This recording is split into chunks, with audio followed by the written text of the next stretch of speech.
ये असल 5 ने अपडेट की क्वेरी बनाई चला गई हाँ, वेरिएबल भी डिक्लेयर। ठीक है। तो यहाँ पे एरर दी है। यहाँ पे कह रहा है time to read property. Null value.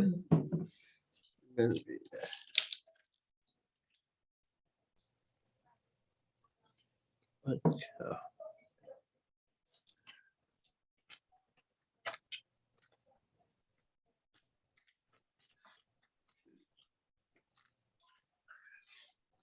जब पहले तो इसको वो जो ऊपर ब्लू कलर का टेक्स्ट सिलेक्ट हुआ उसको जेसन में करें। चम्मच लेकर आते हैं, चम्मच। हाँ, यहाँ पे एरर आ रहा है आपका। ये कैटेगरी के आगे जो टू लिखा है ना, इसके आगे कॉमा डालें।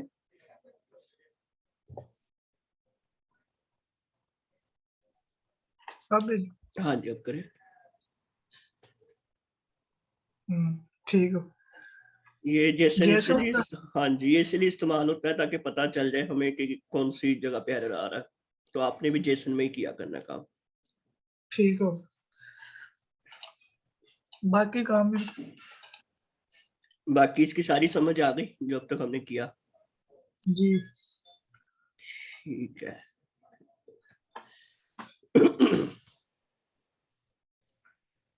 अच्छा, पोस्टमैन में जो है ना, जो हमने अभी तक किया है सिर्फ यही है एपीआई के हवाले से, क्योंकि यही ऑपरेशन होता है जो हमारे पास करंट ऑपरेशन होता है।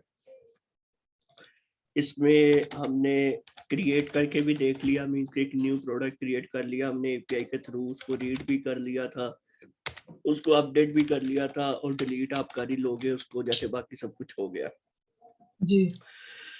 तो अब जब भी कोई आपसे, जिससे मैंने आपको लास्ट क्लास में बताया था कि कोई आपसे मांगता है एपीआई, तो आपने उसको इस तरह से एपीआई बनाकर दे देनी है। जी। अच्छा, अब यहाँ पर पोस्टमैन का काम तो हमारा जितना था वो फिनिश हो गया है। हम अब वापस चलते हैं अपनी लारावेल साइट पर। इसकी तरफ हम वापस अब तब आएंगे जब हम कभी प्रैक्टिकली किसी को एपीआई बनाकर दे रहे हो। इसमें और बहुत सारी चीजें हैं एपीआई के हवाले से कि आप एपीआई को सिक्योर कैसे बनाते हो, उसको किस तरह से कोई और बंदा उसको एक्सेस ना कर सके, कि अभी तो कोई भी आता है तो एपीआई पे हिट कर सकता है। तो काफी सारी चीजें हैं, वो मैं भी अभी खुद स्टडी कर रहा हूँ। तो वो हम आहिस्ता आहिस्ता उन चीजों को भी इसके अंदर इम्प्लीमेंट करेंगे वक्त के साथ साथ, जैसे जैसे हमें उसकी जरूरत पड़ेगी। जी। अब लारावेल साइट पर हमने काफी कुछ वैसे ऑलरेडी पढ़ा है। तो हमने एक चीज वहां पर मींस के लारावेल में एजेक्स अभी तक वैसे हमने नहीं लगाया, लेकिन एजेक्स जो है वो उसी तरह लगता है, सिंपल सेम वही तरीकेकार है जो हमारे आम तौर पे थे। बस वहां पे एजेक्स में हमने जो लिंक देना होता है वो हमने लिंक राउट के जरिए बनाया होता है।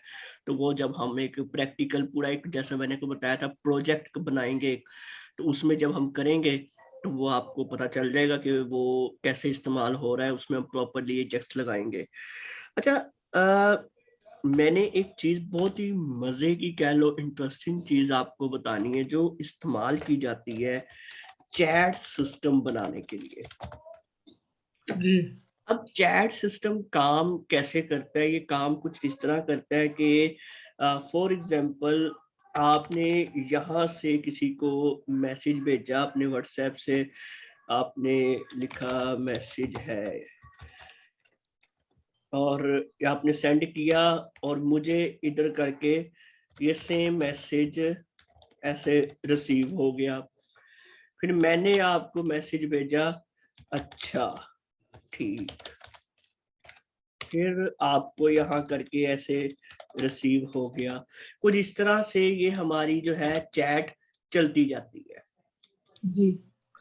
अब ये जो ये हमारी मर्जी होती है कि हम डिजाइन इसका ऐसा रखें या हम चाहें तो बिल्कुल इधर इधर रख लें, वो कोई खास मसला नहीं होता है, वो थोड़ा सा कलर चेंज कर दो कि पता चल जाए कि रिसीवर कौन है और सेंडर कौन है।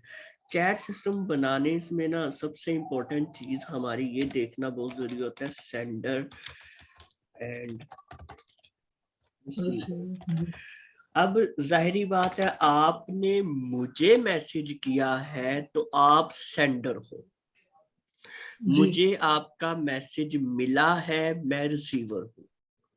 जी फिर मैंने आपके मैसेज का जवाब दिया है तो अब की बार उस मैसेज का सेंडर मैं हूँ, जी आप और रिसीवर। आपको रिसीव हुआ है तो आप उसके रिसीवर हो। जी ये तो बात बड़ी आसान सी थी, क्लियर हो गई। जब हम इसको कोडिंग के अंदर लेके आते हैं तो ये लॉजिक थोड़ी सी कॉम्प्लिकेटेड और डीप हो जाती है। मीन्स के हमें काफ़ी सारी इफ लगानी पड़ती हैं, काफ़ी सारी ये चीज़ें करनी पड़ती हैं ताकि हमें पता चल जाए कि ये मैसेज सेंडर का है, ये मैसेज रिसीवर का है। अगर सेंडर का है तो फिर हमें उस पर जो नाम है वो कौन सा शो करवाना है।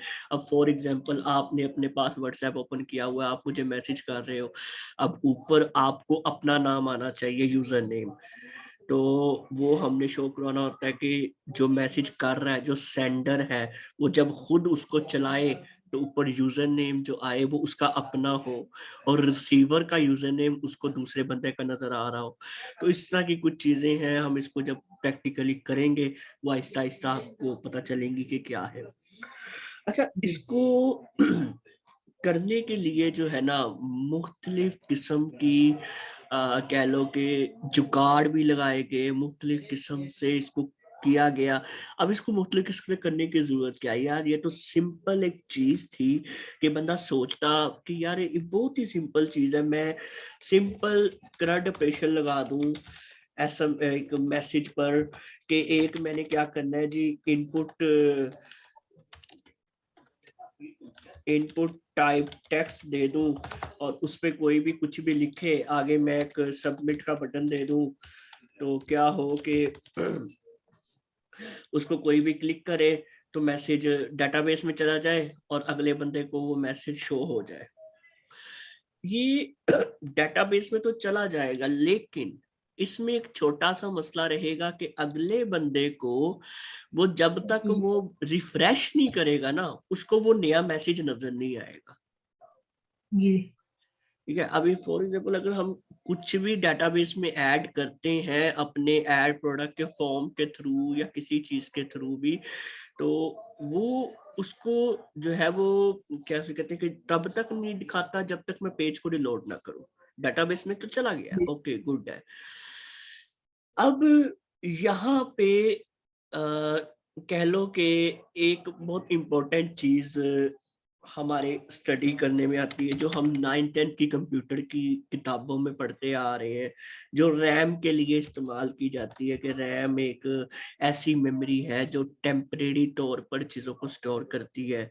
तो इसी तरह टेम्परेरी जो तौर पर टेम्परेरी स्टोरेज, हमें कुछ ऐसा चाहिए था कि जो उसको टेम्परेरी टाइम के लिए अपने पास स्टोर करे। फॉर एग्जांपल आपने मैसेज किया, मुझे वो मैसेज आएगा, वो डेटाबेस में तो जाएगा ही जाएगा, लेकिन वो एक टेम्परेरी स्टोरेज में भी साथ में जाएगा ताकि मुझे बगैर रिलोड किए वो नजर आ जाए।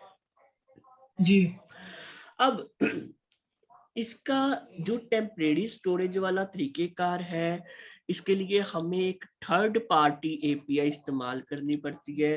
तो ये बहुत इंपॉर्टेंट टॉपिक है, थर्ड पार्टी एपीआई क्या होती है। तो क्योंकि एपीआई हमने पढ़ ली है, लेकिन अब हम बात करने लगे थर्ड पार्टी एपीआई, तो एक इसमें तो वैसे एक बहुत लंबी डिस्कशन है, लेकिन मैं आपको जो है इसका छोटा सा ब्रीफ डिस्क्रिप्शन देता हूँ। वो ये कि थर्ड पार्टी एपीआई वो होती है, आप अपना एक प्रोजेक्ट क्रिएट कर रहे हो स्कूल मैनेजमेंट का, या फिर मैं कहूँ कि आप अपना एक प्रोजेक्ट क्रिएट कर रहे हो, एक शॉपिंग साइट का एक प्रोजेक्ट क्रिएट कर रहे हो। अब शॉपिंग साइट तो आपने कंप्लीट कर ली, लेकिन अब आखिर में उसमें ज़रूरत पड़ती है एक पेमेंट मेथड की।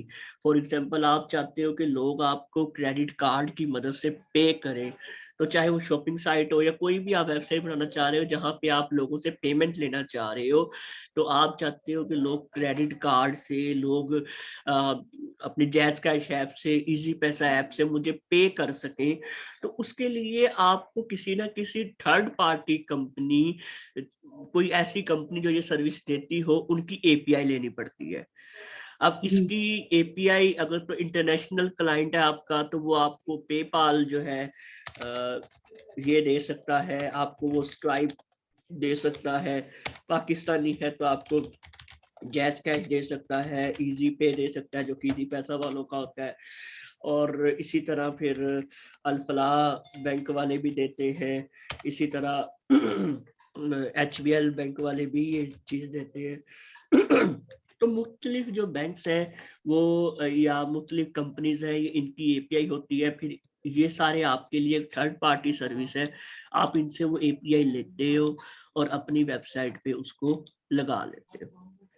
जी इसी तरह सिर्फ पेमेंट मेथड के लिए ही नहीं, हत्ता कि अगर हमने अपनी वेबसाइट के ऊपर नेविगेशन सिस्टम का इस्तेमाल करना हो, तो नेविगेशन सिस्टम यानी कि मैंने कोई डायरेक्शन दिखानी हो कि फॉर एग्जांपल अब आपका घर जहाँ पे 5 नार में इस वक्त जिधर घर है, मैं चाहता हूँ कि वहां से लेकर जो डीपीएस का स्कूल बना हुआ है वहां तक एक रास्ता पता चल जाए। कोई नया बंदा आपके घर से आया है, उसको नहीं पता कि डीपीएस कहाँ से जाना है, तो वो मोबाइल ऐप निकाले और उसको वो एक रास्ता बनता हुआ नजर आ जाए, वो ऐसे चलता जाए, वो शफी की चक्की से लेफ्ट मुड़ जाए, वो सीधा चलता जाए, मेन रोड आ जाए, उसको लोकेशन जो है वो बताती जा रही है कि अब यहाँ से मेन रोड से लेफ्ट हो जाओ, सामने आपको स्कूल नजर आ जाएगा। तो वो जो एक कंप्लीट सिनेरियो, एक कंप्लीट नेविगेशन चल रहा है, वो जी एक मैप के ऊपर चल रहा है, और वो जो मैप है वो हमारा गूगल का मैप होता है। जी पूरी दुनिया में फिलहाल गूगल का मैप ही 70 to 80% चलता है। बाकी 20% चाइना वालों ने अपना मैप भी निकाला हुआ है, लेकिन वो भी इतना कामयाब नहीं है, क्योंकि कुछ रीजंस हैं, वो ज्यादा अभी उस पर पैसा नहीं लगा सके, या ज्यादा उसको प्रमोट नहीं कर सके, या गूगल पहले से ही ज्यादा मशहूर है। लेकिन खैर, तो उसके लिए हमें जो मैप की एपीआई वो गूगल की लेनी पड़ रही है, तो गूगल भी आपके लिए एक थर्ड पार्टी कंपनी है। जी तो ये थर्ड पार्टी एपीआई का कॉन्सेप्ट आपको समझ आ गया? जी आगे अच्छा, तो इसी तरह टेम्परेरी स्टोरेज के लिए भी हमें, अब क्या हुआ कि ये जो टेम्परेरी स्टोरेज में हम थर्ड पार्टी कंपनीज लेंगे अपने मैसेज या अपने चैट को सेंड और रिसीव करवाने में, तो वो जो होता है क्या होता है कि उसमें हमारे पास कुछ कंपनियां हैं, जिसका एक है हमारे पास ट्विलियो, और शायद इसमें सिंगल आता है, एक है हमारे पास पुशर, इसी तरह एक है हमारे पास, ये सब मुख्तलिफ है, अभी फिलहाल मुझे नाम तो नहीं याद आ रहा, ये दो मशहूर हैं। तो हाँ, एक काफी मशहूर है जो कि इसमें काफी ज्यादा इस्तेमाल होती है, सॉकेट, मुझे उसका नाम नहीं याद आ रहा था, सॉकेट। कभी भी किसी बड़े डेवलपर से आपने बात करो तो वो आपको पूछे कि तुम डाटा कैसे मैनेज करते हो, डाटा ट्रांसफरिंग मैनेज कैसे करते हो, तो अगर आप उसको कह दो कि मैं सॉकेट की हेल्प लेता हूँ, तो बड़ा इम्प्रेस होगा आपसे वो। इसी तरह एक हमारे पास फायरबेस भी एक सर्विस है जो कि गूगल की तरफ से है, और ये बहुत ज़्यादा इस्तेमाल की जाती है जब आपने कभी कोई एंड्रॉयड ऐप बनानी हो और उसका डाटा स्टोर आपने कहीं ऑनलाइन करना हो, तो फायरबेस का इस्तेमाल किया जा सकता है। जी अच्छा, जो हमारी ये मैसेज सेंडिंग ये है सर्विसेज, अच्छा अब इनको अप्लाई करना, हम इनमें से बेसिकली पुशर के ऊपर काम करेंगे। इनको अप्लाई करना जो है थोड़ा सा कह लो कि डिफिकल्ट होता है, और इतना आसान नहीं होता है कि हम इन पे आराम से काम कर लेंगे। इनके बारे में थोड़ी सी स्टडी करनी पड़ती है। हाँ, एक बार अगर आपको आ गया तो फिर तो ठीक है, गुड है। मैं ये अब तक 2 या 3 प्रोजेक्ट्स पे लगा चुका हूँ पुशर, लेकिन अभी तक मुझे जुबानी ये चीजें याद नहीं हुई और अभी भी मुझे भूल जाती हैं, फिर बार बार गूगल करना पड़ता है। तो अभी जब मैं आपको बता भी रहा हूँ, जब हम प्रैक्टिकली कर भी रहे होंगे, तो मुझे भी आपके साथ साथ नेट पे सर्च करना पड़ेंगी चीजें। तो लेकिन हाँ, अलबत्ता ये है कि अगर आप इसके बारे में थोड़ा ज्यादा अच्छे से करना सीख लो और आपके हाथ में रवानगी आ जाए पुशर के हवाले से, तो बड़ा आपको फायदा है बाद में, क्योंकि ये आपके हर छोटे से छोटी चीज, अभी तो इसके जितने फायदे हैं मैं अभी आपको बताऊंगा तो आपको ये तो बड़ी मजे की चीज है। खैर, इसके हम फायदे बाद में देखते हैं। तो फिर क्या हुआ कि जब लोगों को लगा कि यार ये कहाँ इन रोलों में फंसे, ना तो हमें ट्विलियो का सही पता है, ना हमें पुशर का पता है, ना हमें सॉकेट का पता है, ना हमें फायरबेस, ना किसी और सर्विस का पता है, तो कोई और जुगाड़ सोचा जाए। तो अब क्या होता है कि हमने अपने मतलब अभी तक जावास्क्रिप्ट और जेक्यूरी ये हमने पढ़ रखी है। जी अब जावास्क्रिप्ट जेक्यूरी ये मतलब दोनों एक ही लैंग्वेज है वैसे तो, मतलब जावास्क्रिप्ट जो है आपकी ये क्लाइंट साइड लैंग्वेज होती है। अब ये मैं इस बारे में पहले एक्सप्लेन कर चुका हूँ कि PHP और MySQL हमारी सर्वर साइड थी, और जावास्क्रिप्ट जेक्यूरी ये क्लाइंट साइड है, यानी कि फ्रंट एंड साइड के लिए ये यूज होती है। तो जो हमारी जावास्क्रिप्ट की लैंग्वेज है, इस पे एक फंक्शन हम लगा सकते हैं। अब जैसे कि हमें पता है कि जो हमारी एजेक्स है वो भी जावास्क्रिप्ट से ही निकली है, तो इसी तरह हम एक फंक्शन लगा सकते हैं कि हर 5 सेकंड या हर 10 सेकंड बाद वो जो चैट का एक बॉक्स है उसको रिलोड करते जाओ। उसके अंदर जो मैसेज आ रहे हैं वो डेटाबेस में जब कोई नया मैसेज आएगा तो वो चैट का डब्बा रिलोड हुआ होगा और हर 5 सेकंड बाद नया मैसेज शो हो जाएगा, भेजने वाले को भी और रिसीव करने वाले को भी। तो ये एक जुगाड़ है, ठीक है। ये मैं भी जुगाड़ लगा चुका हूँ जब मुझे पहले इनके बारे में बिल्कुल भी नहीं आता था पता, मैं डरता था, घबराता था इन चीजों से। तो लेकिन ये कि ये जुगाड़ कुछ हद तक तो चल गया, लेकिन ये जुगाड़ अच्छा नहीं था, बहुत बुरा जुगाड़ था। वो बाद में पता चला वो इसलिए कि वो होता ये था कि वो बार बार रिलोड करने पर अगर आप सेम पेज पर कोई 10 मिनट रह गए, अब फॉर एग्जांपल आप आपकी कोई नई गर्लफ्रेंड बनी है और आप उसके साथ मैसेज कर रहे हो, आपने तो 1.5-2 घंटे देखना ही नहीं आप किधर बैठे हो, आपने मैसेज पे मैसेज, जी जान क्या हाल है, वो पवेंगे जवाब भी ना दवे, आपने मैसेज पे मैसेज करते जाना है, ऐसा ही है ना। जी हाँ, तो आपने कहना है मेरे बाबू ने खाना खाया, तो उसने उसने कहना नहीं खाया, आके पका के दो, है ना। फिर ऐसे वो आपने मैसेज घंटा डेढ़ करते रहना है। अब वो क्या हुआ कि वो जो हमने तजर्बा लगाया था ना वो नाकाम हो गया यहाँ पे, कि हमारा वो आधे घंटे बाद ही जो है ना हमारी साइट डाउन हो गई। वो कहती कि भाई इतना रिलोड हर 5 सेकंड बाद, वो बिल्कुल ही डाउन हो गया। फिर उसको चीज को इसलिए हम कभी भी, मतलब वो एक जुगाड़ है जो मैंने आपको बता दिया है, कभी एहतियातन लगाना पड़े तो आप उस जुगाड़ पे काम कर सकते हो। कि कभी किसी क्लाइंट पे गुस्सा हो कि इसने कम पैसे दिए हैं और ज्यादा बड़ी चीज मांग रहा है, तो उसको वो लगा के दे सकते हो आप। सिंपल है, वो जेक्यूरी का फंक्शन है, वो सिर्फ आप गूगल पे आके लिखो जेक्यूरी reload page after 5 सेकेंड, तो ये आपको यहाँ पर जिस पे ग्रीन टिक हो स्टैक ओवरफ्लो की वेबसाइट पे उसका आपने देखना होता है। तो यहाँ पर ये एक इन्होंने फंक्शन लगाया हुआ है कि वो बार बार उसको रिलोड करता जा रहा है, तो वो हर 5 सेकंड बाद, तो ये वो पूरा काम जो है वो बार बार अपने आप को लोड करेगा। अच्छा, इसमें सिर्फ एक इशू ये नहीं था कि बार बार वो रिलोड करने से हमारी वेबसाइट ही डाउन कर दी उसने, इसमें एक बहुत बड़ा इशू ये भी आया, वो ये कि अब फॉर एग्जांपल मैं कुछ मैसेज लिख रहा था लेकिन वेबसाइट रिलोड हो गई, तो जो मैं लिख रहा था वो तो खत्म हो गया। वो तो एंड जी हो गया। अब फॉर एग्जांपल मैं यहाँ पे आता हूँ, ये मेरी व्हाट्सएप है, तो मैं यहाँ पर फॉर एग्जांपल आपको जो है एक, यहाँ पे मैं आता हूँ और मैं यहाँ पे आके टाइप करना शुरू करता हूँ कि मैं लिखता हूँ हे जुबैर। मैं अभी लिख ही रहा था कि अचानक से मेरा पेज रिलोड हो गया कुछ इस तरह से। तो अभी इसने जिससे मुझे कह दिया कि कुछ आपकी चीजें अभी सेव नहीं हुई, मैंने मैसेज सेंड नहीं किया, लेकिन वहां पे आपको ये नहीं कहेगा वो, अगर आपने जेक्यूडी का रिलोडर लगाया होगा वो नहीं कहेगा, वो खुद ही रिलोड मार देगा और पूरा हमारा चैट सिस्टम रिलोड हो जाएगा और वो जो हम लिख रहे थे वो तो गया, खत्म। तो ये एक जो कह लो कि तरीकेकार था। अब जिस समय दोबारा अगर आपकी चैट में आऊंगा तो यहाँ पे मेरा मैसेज लिखा हुआ खत्म।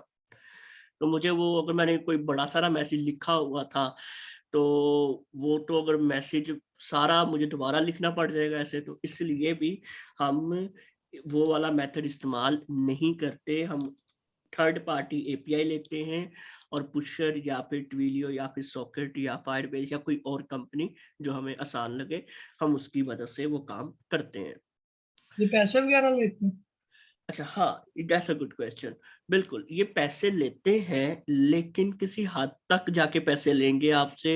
अगर आप स्टार्ट कर रहे हो तो नहीं, ये आपसे कोई पैसा नहीं मांगेंगे। स्पेशली अगर आप पुशर के साथ काम करोगे, ट्विलियो वाले आपसे मांगेंगे पैसे, ये तो पैसों के बहुत भूखे हैं। लेकिन कुछ चीजें हैं जो ट्विलियो के अलावा और कोई भी नहीं करता, तो वो चीजें क्या है वो हम बाद में डिस्कस करेंगे।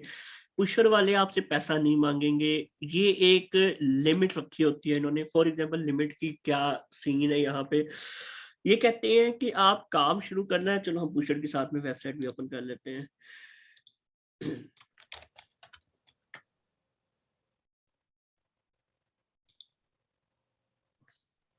ये जी पुशर की वेबसाइट।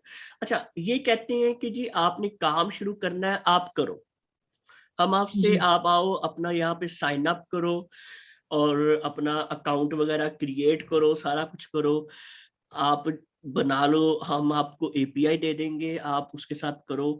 लेकिन इन्होंने अब यहाँ पे आके कोई ना कोई ऐसी लिमिट, अब ये प्राइसिंग में अगर मैं आऊं और यहाँ पर हमारे पास चैनल्स और बीन्स, ये दो चीजें हैं। अच्छा, फिलहाल हम चैनल्स के ऊपर देख रहे हैं। हाँ, अच्छा, तो अभी यहाँ पर इन्होंने देखो जो फ्री का दे रहे हैं ना, ये फ्री है, इसमें हमें पर डे 2 लाख तकरीबन मैसेज करने की इजाजत है, ठीक है, रोजाना? रोजाना।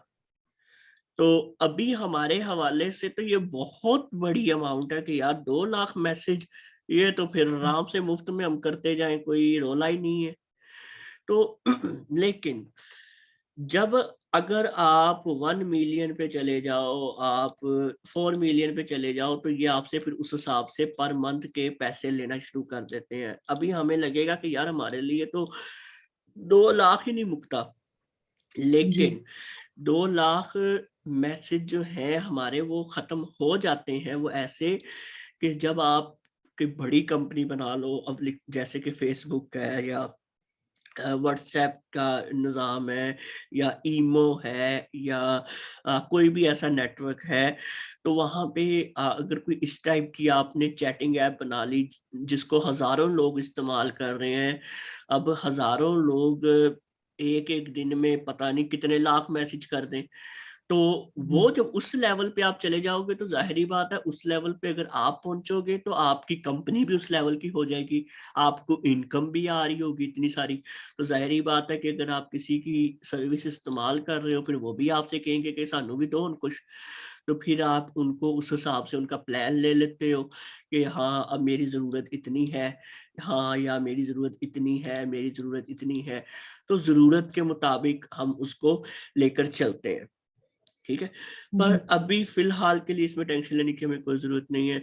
ये हमारा बिल्कुल कह लो कि free of cost he starting में चलेगा, तो वो बहुत इजी रहने वाला है।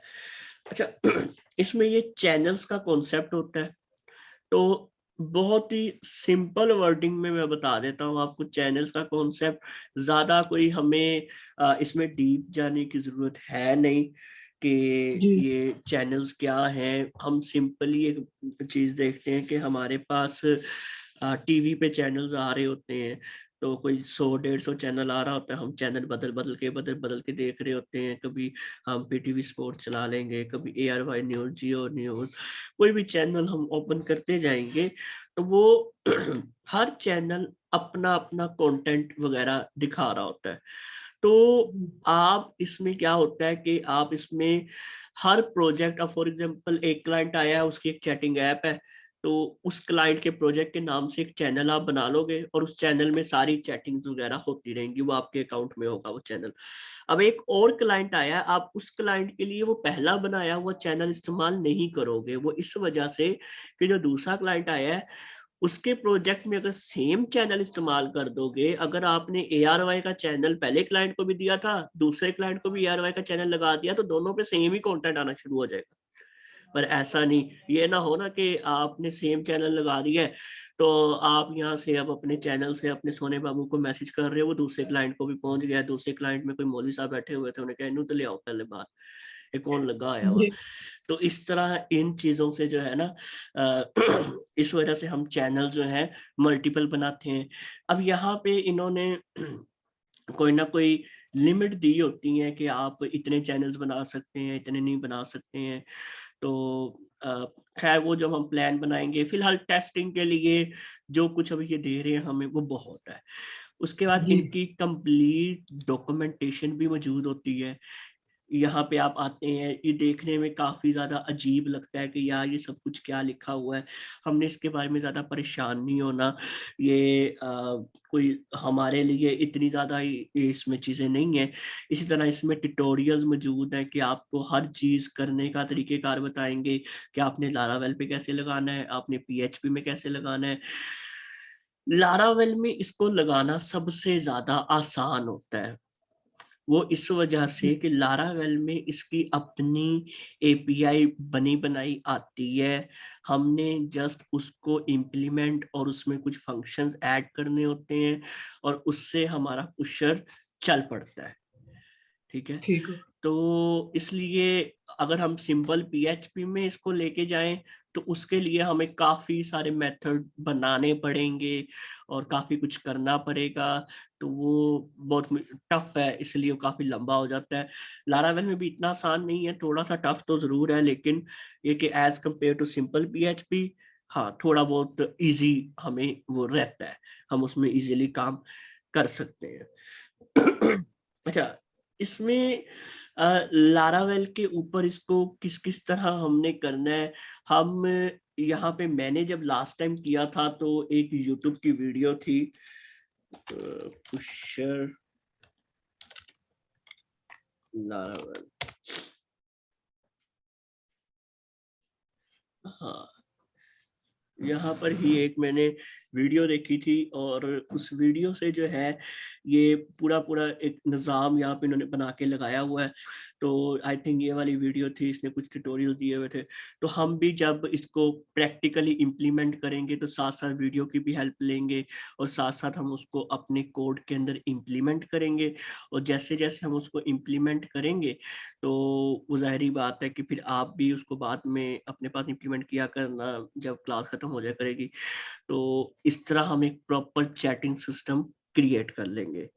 ठीक है जी।